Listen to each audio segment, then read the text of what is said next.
Chers téléspectateurs, bonsoir à tous et bienvenue à ce nouveau numéro de Résonance.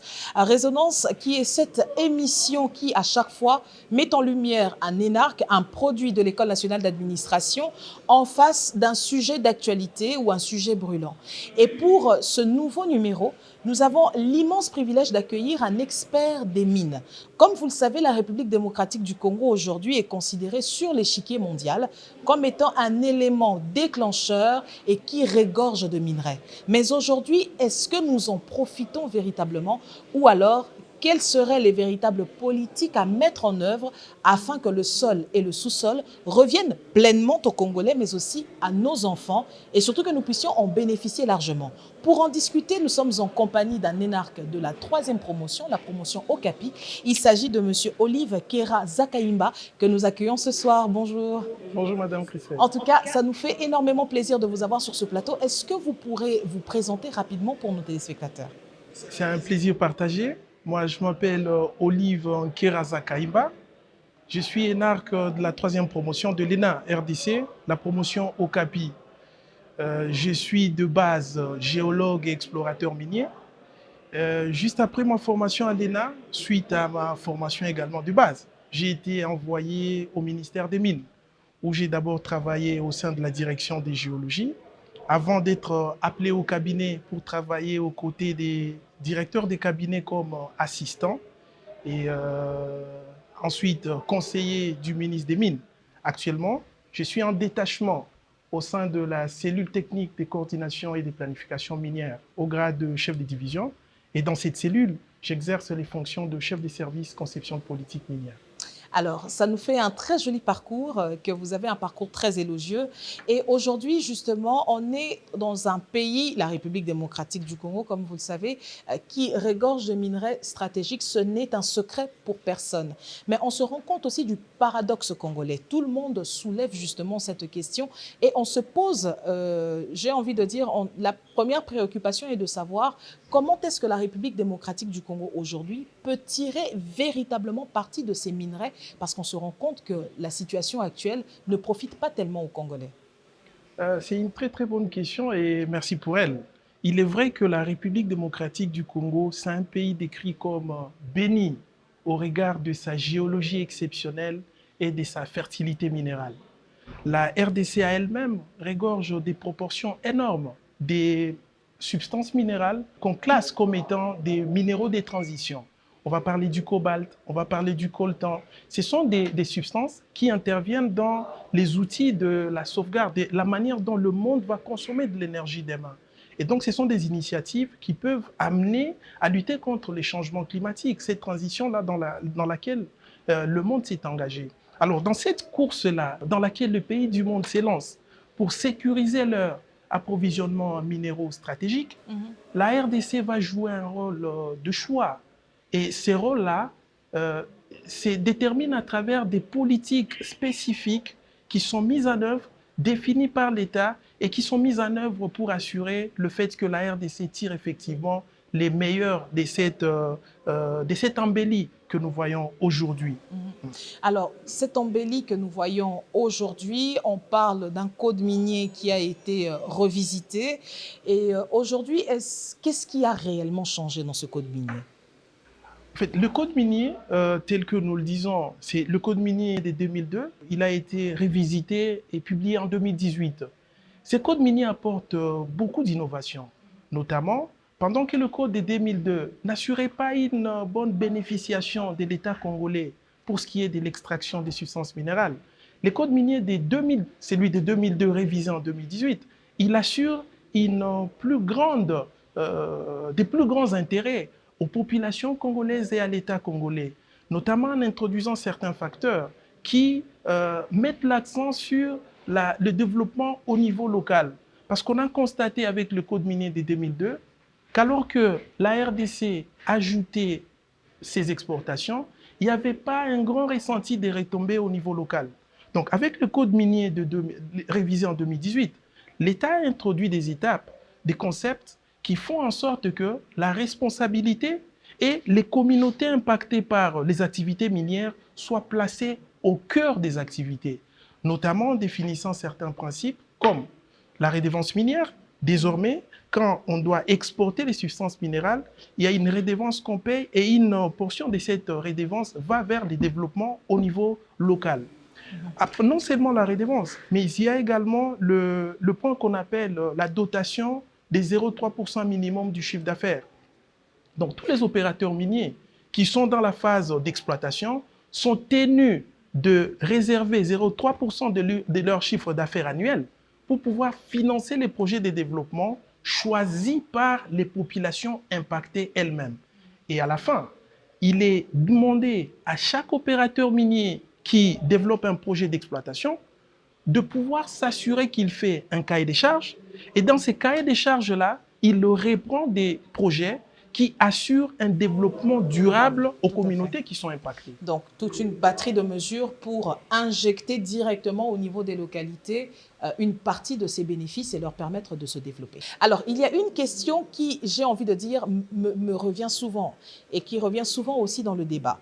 Dans la plupart des pays développés, on pense déjà à mettre en place ce que l'on appelle des fonds de souveraineté, c'est-à-dire c'est des fonds qui seront réservés aux générations futures.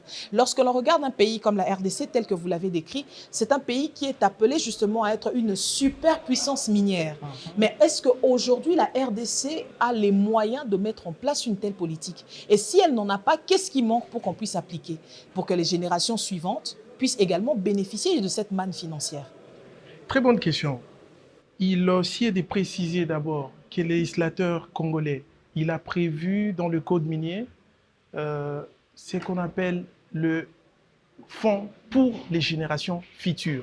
C'est pour ça qu'il y a un établissement public qui est créé pour la gestion de ces fonds qui s'appelle le FOMIN.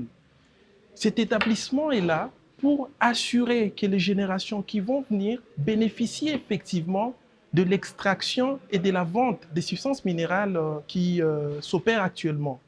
Alors, ces fonds-là est géré de telle manière que les gens qui viendront après nous puissent non seulement entendre que la RDC était un grand pays minier, mais qu'ils en bénéficient effectivement. La gestion de ces fonds-là se montre de plus en plus durable, en ce sens que ces fonds, il est utilisé pour financer la recherche géologique. Vous allez vous rendre compte que c'est très important parce qu'on retire un plus grand avantage ou intérêt de l'exploitation de ressources minérales que quand on connaît réellement ce qu'on met sur la table quand on est en train d'échanger avec des partenaires. Alors, pouvez-vous être un peu plus explicite par rapport à ça? À l'époque, la RDC cédait des actifs miniers sans connaître effectivement ce qu'était la valeur réelle de ces actifs. Ce qui faisait que, souvent à la fin, le contrat s'est montré très déséquilibré. Alors, la logique du fonds minier, c'est qu'il finance principalement les activités de recherche géologique menées par l'État congolais. Même pour cela, l'État a créé un outil qui est efficace, qu'on appelle le Service géologique national du Congo. Ces services-là bénéficient de fonds du FOMIN pour pouvoir mener des recherches géologiques dans des zones privilégiées que l'État a déjà réservées, qu'on appelle des zones de recherche géologique.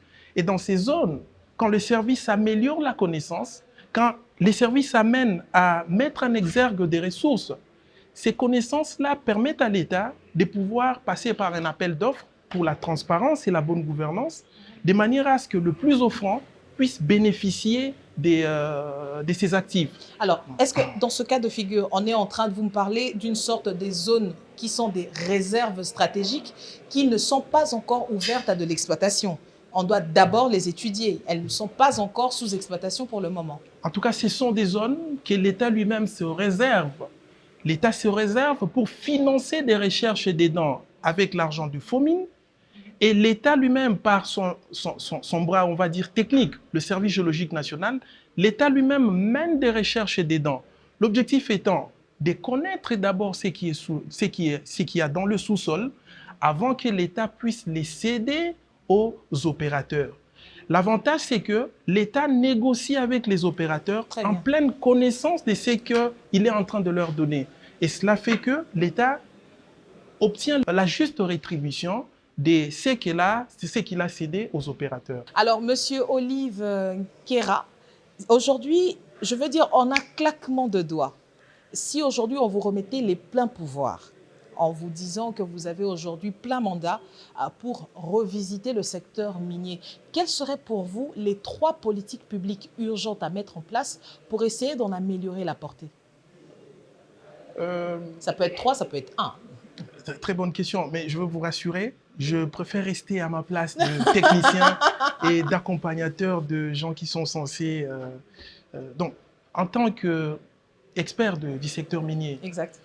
et ce sont par ailleurs des initiatives qui sont déjà menées, il faut qu'on intensifie d'abord la recherche géologique, parce que nous devons avoir la maîtrise de notre secteur minier. On est un grand pays, il faut qu'on améliore la connaissance géologique de notre pays. Cela nous permet de renforcer notre souveraineté et d'avoir beaucoup plus à dire quand nous contractons avec les partenaires.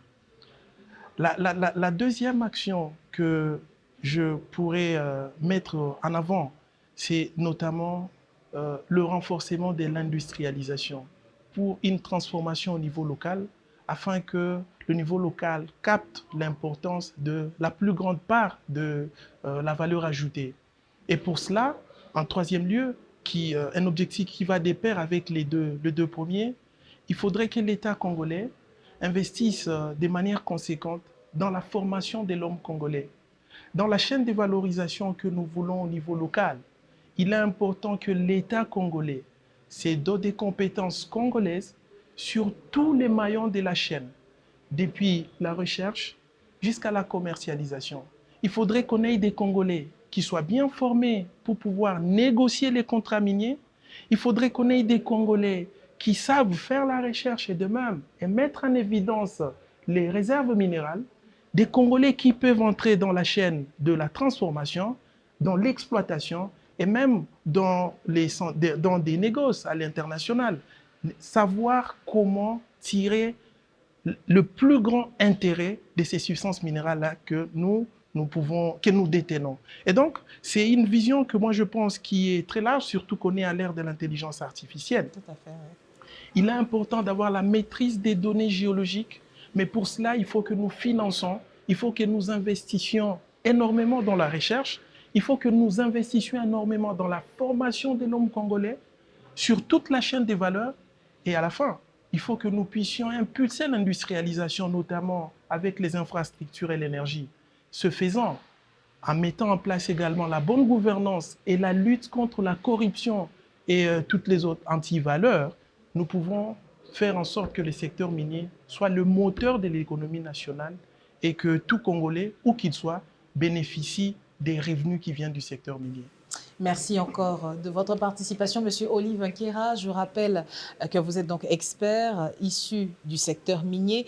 Merci d'avoir partagé avec nous ce moment. Nous vous donnons rendez-vous pour la prochaine émission. Merci de votre attention et à bientôt.